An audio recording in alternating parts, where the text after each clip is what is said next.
What's going on, guys? Welcome back. NFL commentary for you. Do me a favor, take a moment, hit the like button, subscribe button, criticism in the comment section, Twitter. Shutdown Safety is my username. You know, during the NFL draft coverage by ESPN, a lot of people wondered where Ray Lewis was, and we're learning today probably why he wasn't included in that, because him and Cris Carter, both released by ESPN, it looks like Randy Moss is going to be the early replacement with someone else to be named later. And it's intriguing to me that Cris Carter was let go after so much was made of the "have a fall guy" comment. Ray Lewis obviously has been outspoken. I actually personally never cared for Ray on TV. Great player, loved him as a player, but on TV he just seemed a little bit unnatural and forced.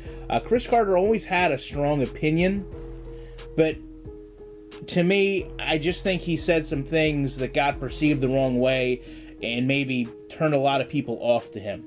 I will be interested to see how Randy Moss comes out and defends Deflategate, being as though he was so close to the Patriots, Tom Brady, Bill Belichick. I think, although he's been very guarded as of yet to his statements in that, I don't think he's going to have the same opportunity in such a public arena to not have to give some forthright information and insight as to what he knows. Other than this, you know, I'm not real big in watching the pregame shows and stuff like that. I know a lot of people didn't like Cris Carter. I know a lot of people didn't like Warren Sapp before ESPN let him go. I don't give a whole lot of credence into the former players. It just doesn't seem like they can add more than you can get from a traditional NFL Network post-game analysis. You know, let's be honest.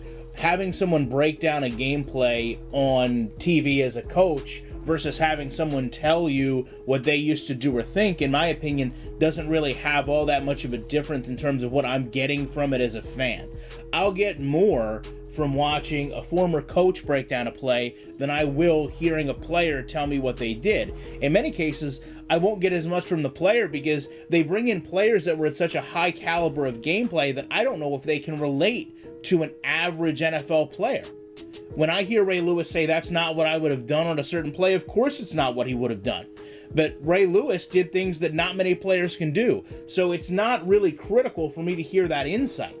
Meanwhile, you hear it from someone like Trent Dilfer, who's pretty much a journeyman player. When I have him sit there and analyze a play, I can take it at face value and know that Peyton Manning may take that same exact thought process and play and turn it into something more, why a player like Josh Freeman may make that same exact diagnosis and make it less. So it's interesting how I at least perceive the way some of these commentators are. As far as who's in line to replace these people, I would have to think Jerome Bettis would be right up there in the mix. Love to know what you guys think about this. Appreciate you checking this video out. I'll be back in the week with more content.